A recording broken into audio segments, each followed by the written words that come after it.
Banco do Brasil caindo quase 30% das cotações. Será que Banco do Brasil é uma oportunidade, tendo uma visão de mais longo prazo? E quando será que o Banco do Brasil vai voltar a pagar bons dividendos? É sobre isso que eu vou comentar no vídeo de hoje. Vou mostrar também o retorno total esperado para Banco do Brasil e meu preço teto projetado. Então, sem enrolação, vamos para o vídeo. E lembrando que nada nesse vídeo é uma recomendação de investimentos, eu já deixo aqui o convite para você se inscrever nesse canal para não perder nenhum vídeo. E a pergunta veio do Lourival Ribeiro, que ele perguntou, na sua visão, quando o Banco do Brasil volta a pagar grandes dividendos. E isso deve acontecer principalmente depois que o banco voltar a ter uma lucratividade como tinha no passado, e observem que no primeiro TRI de 25 ele tinha uma lucratividade na faixa de 7,4 bilhões de reais e em outros trimestres na casa de mais de 9 bilhões por trimestre. Então a lucratividade atual fica na faixa de 3,4 bilhões de reais, com retorno sobre patrimônio líquido de 7,3, enquanto lá em 2024 ele tinha um retorno sobre patrimônio líquido na faixa de mais de 20%. Então, isso vai acontecer primeiramente quando a carteira de crédito do Banco do Brasil voltar a ter uma inadimplência controlada, e vocês podem ver aqui que a inadimplência de 30 dias e 90 dias está extremamente elevada, na faixa de 6,5 para 30 dias e 5,5 para 90 dias. E isso, consequentemente, aumenta a quantidade de provisões, o que faz com que o resultado do Banco do Brasil fique cada vez mais ameaçado, reduzindo a lucratividade do banco. E quando olhamos para a carteira de agronegócio, que é uma das principais carteiras do Banco do Brasil e uma também das piores carteiras em relação à inadimplência, a inadimplência saiu de 2,76% para mais de 6% olhando para 90 dias. E isso, consequentemente, bateu fortemente na lucratividade do banco, principalmente pela alta provisão para devedores duvidosos. E alguns dados do Banco Central já mostram que essa inadimplência da carteira de crédito rural com atrasos de 90 dias segue aumentando a sua inadimplência. Então a inadimplência saiu ali de 3,5 em março para praticamente 1,75%, isso olhando todos os bancos, mas como o Banco do Brasil é o principal credor do crédito rural, com certeza esse dado vem diretamente do Banco do Brasil. E observem que voltou a subir recentemente, o que pode mostrar que vamos ter sim uma redução da inadimplência do curto prazo, mas até quando? Será que vai realmente não voltar nesses níveis? É isso que temos que esperar para os próximos meses. Existe sim uma grande possibilidade dos próximos meses aumentarmos sim a inadimplência dessa carteira de crédito, principalmente olhando pelo fluxo de vencimentos do agro, corresponde diretamente a esse crédito rural total. No primeiro TRI de 2026 não tínhamos tanta quantidade de vencimentos desses créditos, mas olhando para a ótica do segundo TRI de 2026, vamos ter uma boa quantidade e também no terceiro TRI. Então isso vai fazer com que o balanço do segundo e terceiro TRI possam vir muito piores do que esse balanço do primeiro TRI de 2026. Não tem como garantir nada, eu vou acompanhando esses dados do Banco Central, que é o que pode nos mostrar que existe uma melhora ou piora do resultado do Banco do Brasil. Quando olhamos para o ciclo de vencimentos, observem que esses vencimentos ainda estão em grande porcentagem nas safras anteriores, que são esses dados aqui em azul no gráfico, onde mais de 70% estão em relação às safras anteriores e as safras novas são essa parte em amarelo. E observe que esses ciclos de safras antigas começam a diminuir com mais intensidade lá para o terceiro a quarto trimestre do ano de 2026. E qual é o objetivo de analisar isso? Porque o próprio Banco do Brasil mostrou que a safra 2025 e 2026, que é essa safra atual, aquela de amarelo no gráfico anterior, ele está com uma garantia real de imóvel ou alienação fiduciária em 69% diante de 31% da safra passada, que é aquele dado em azul. E quando olhamos para a alienação fiduciária, era apenas 3% na safra passada. Então, na minha visão, podemos ter sim um aumento de inadimplência, mas podemos já ter sinais que essa inadimplência chegou no patamar máximo dela. Por quê? Grande parte dessas novas safras estão sim com garantias de crédito, o que pode aliviar um pouco mais o balanço para os próximos meses do Banco do Brasil. mas como vocês viram, grande parte desses vencimentos ainda tem altas porcentagens na safra passada, que é a pior safra de todas, que tem esses problemas principalmente por conta de não ter uma garantia ali no crédito. Esse tomador de crédito pode simplesmente entrar em recuperação judicial ou simplesmente não pagar porque não vai ter seu imóvel ou bem tomado. E aparentemente para principalmente 2027 pode ser quase totalmente resolvido. Essa é uma alta porcentagem de garantia, o que pode melhorar o balanço do Banco do Brasil para 2027, o que é o que o mercado já vem esperando. E quando comparamos diretamente com outros bancos, eu vou usar aqui de exemplo o Banco Bradesco. O seu pico recente de inadimplência foi ali no final de 2023, onde chegou uma inadimplência total na faixa de quase 6%, que foi bastante elevada ali no Banco Bradesco. No final de 2023, eles começaram a aumentar a porcentagem de créditos com garantia.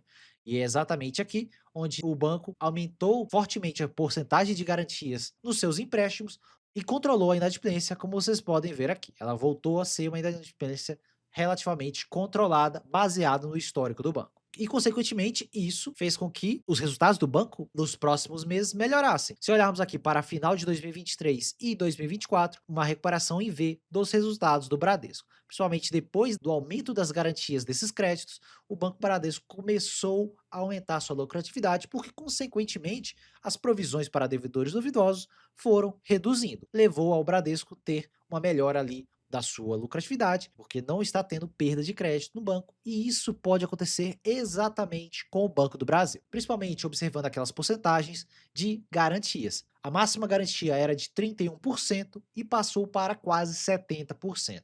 Então isso sim vai melhorar o balanço do banco para 2027, mas isso não quer dizer que o balanço em 2026 vai ser ruim ou a cotação do Banco do Brasil não pode cair mais do que o nível atual. E o mesmo aconteceu no passado, onde o Banco do Brasil teve um problema ali no seu balanço lá em 2016, com o ROI ali na faixa de 6,5% em 2016, e depois tivemos a retomada da lucratividade do banco e também da sua rentabilidade. Obviamente que isso levou certo tempo, e pode ser que aconteça o mesmo para os próximos anos. Para 2027 e 2028, nós tenhamos a recuperação quase que completa dos resultados de 2024 do Banco do Brasil.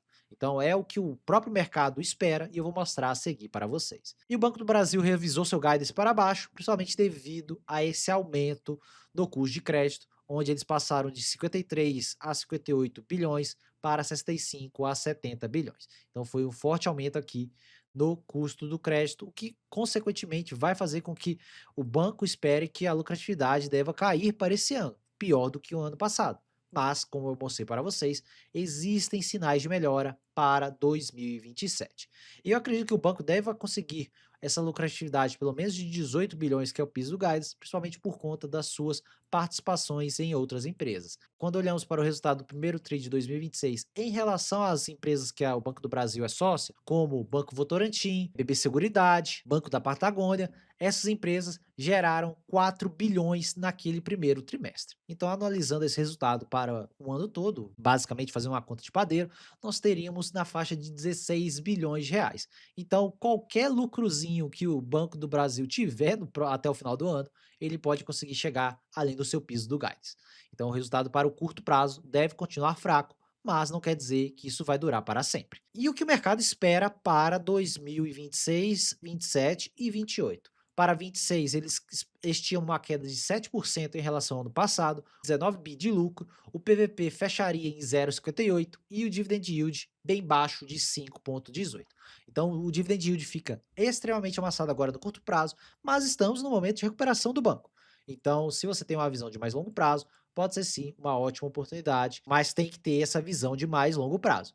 E quando olhamos para o PL fica aqui em 5,79. Então parece o PL mais caro, observe em 2027. O próprio mercado estima uma retomada dos resultados do banco, com aumento de 46% na sua lucratividade, 28 bilhões de lucro líquido para 2027, o PVP ficaria de 0,52 e o dividend yield, ainda nos 30%, seria de 7,60, um dividendo realmente aceitável aqui para o banco. E o PL ficaria em menos de 4 vezes lucro, um PL bem baixo para o histórico do Banco do Brasil. observando a janela de apenas uma provável pequena recuperação de resultados, que isso vai ser advindo principalmente pela redução das provisões, como eu mostrei com vocês, porque já existem mais garantias. Então, consequentemente, essas provisões podem ser realmente reduzidas por conta de mais garantia de crédito e esse produtor tendo que cumprir as suas obrigações de pagar esse empréstimo. E para 2028, o mercado estima 19% de crescimento da lucratividade versus 2027, com lucro na faixa de 33,5 bilhão de reais.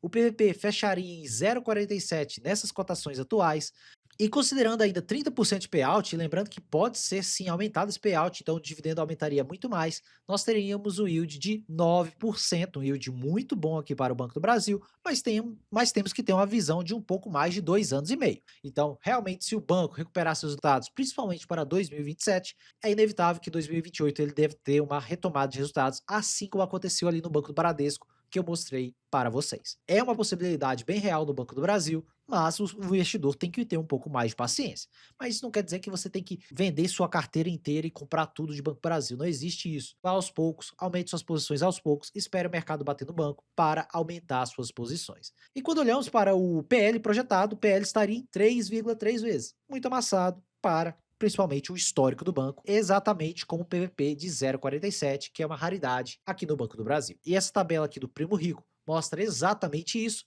que desde 2000, o histórico do PVP do banco, entre 0,4 e 0,5, que seria o PVP de 2027/2028, aconteceu em 0,03% dos pregões. Então é literalmente muito raro o banco ser cotado a esse múltiplo.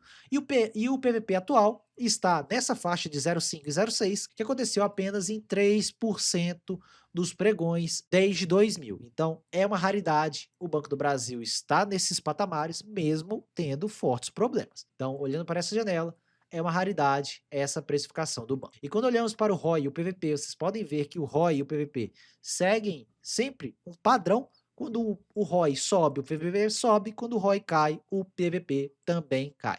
E atualmente, aqui em laranja, de 0,6, é apenas o PVP atual do banco. É uma raridade o banco ser cotado a esse PVP. Só aconteceu lá em 2002, 2016 e literalmente agora. Então, é uma raridade essa precificação do Banco do Brasil. E quem investiu lá em 2016 nessa faixa de ROI de 0,6, que é basicamente isso que eu mostro aqui, esse mesmo investidor, numa janela de quase 10 anos, teve um retorno total de 367% de retorno total, o que é transformar R$ 100.000 em R$ 467.000. Então, é uma forte rentabilidade para o Banco do Brasil. O retorno anual médio nesse período foi na faixa de 16,76%, reinvestindo todos os dividendos. Então, o investidor que tomou o risco lá no passado colheu excelentes frutos. Mas isso não quer dizer que o Banco do Brasil vai deixar de cair mais nas cotações, porque a situação pode azedar ainda mais para o segundo e terceiro TRI. Como eu mostrei para vocês, quem comprou no passado o banco a essa precificação, olhando para uma janela de 10 anos, colheu bons frutos. Pode ser que não aconteça o mesmo olhando para os próximos 10 anos, por isso que isso é renda variável, não tem como garantir nada. Mas o histórico mostra que quem tomou esse risco pode sim colher excelentes frutos. E quando olhamos para o preço teto e dividendos do Banco do Brasil, meu preço teto eu sigo aqui ainda com R$ 24 de preço teto e a margem de segurança na faixa de 23%. E observe para 2027, 5,57% de dividend yield e um PL de menos de 4 vezes. Então, o patamar principal é olhar e esperar para a recuperação dos resultados do banco para 2027. E quando esperamos um retorno total para o investimento de Banco do Brasil, lembrando que eu não estou estimando uma taxa de crescimento da recuperação do banco, e sim uma taxa de crescimento constante ao passar do tempo. Observem aqui na parte de taxa de crescimento que eu considerei 10% de crescimento. E como vocês viram, se o banco realmente lucrar 28 bi em 2027, só isso vai ser uma taxa de crescimento de 45% de ano a ano. Então não tá essa distorção do balanço aqui na conta. Multiplicando pelo dividendo, nós temos um retorno nominal na faixa de 5,6 a 18,3 para 2027. Tirando 6% de inflação, nós temos IPCA mais 9 para 2026 e IPCA mais 11,6 para 2027. É um prêmio de risco bem alto, principalmente olhando para 2027, se o banco realmente entregar essa melhora de lucratividade, e eu realmente acredito que isso vai acontecer, principalmente se o banco demonstrar que os créditos continuam tendo essa mesma quantidade de garantia. Aí sim, podemos ter uma forte retomada de resultados, olhando para 2027 e 2028, assim como aconteceu no Bradesco. Vocês viram que a janela ali foi muito rápida, desde que o Bradesco começou a exigir mais garantias para emprestar esse dinheiro. Então, o mesmo pode acontecer no Banco do Brasil, olhando para uma janela de mais alguns anos.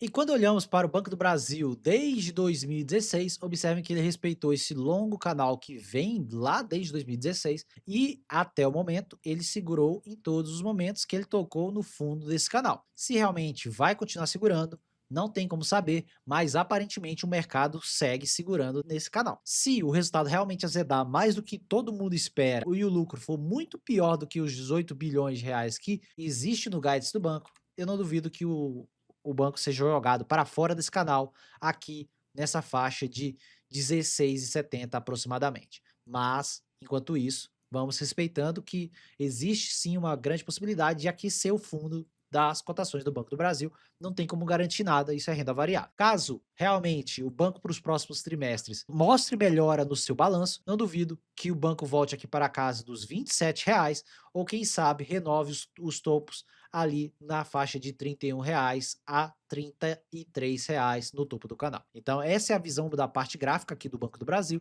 mas tudo vai depender do balanço. As cotações sempre vão seguir a lucratividade. Com a possibilidade de retomada de lucros para 2027 e 2028, o mercado rapidamente vai reprecificar o papel, assim como aconteceu aqui nessa janela de 2016. Rapidamente, o mercado reprecificou o papel, onde ele saiu literalmente do fundo do canal para o topo do canal nos anos seguintes. Saiu da faixa de R$ 6 para R$ 22. E o mesmo pode acontecer se o mercado realmente chegar essa provável recuperação. Então a parte gráfica basicamente é isso. Tá isso, pessoal. Mostrei vários dados aqui para vocês, mostrei possibilidades, igual aconteceu no Bradesco, mostrei meu preço teto, retorno total esperado. E eu só peço aqui que você se inscreva nesse canal e deixe o like nesse vídeo para ajudar na divulgação do vídeo e também do canal.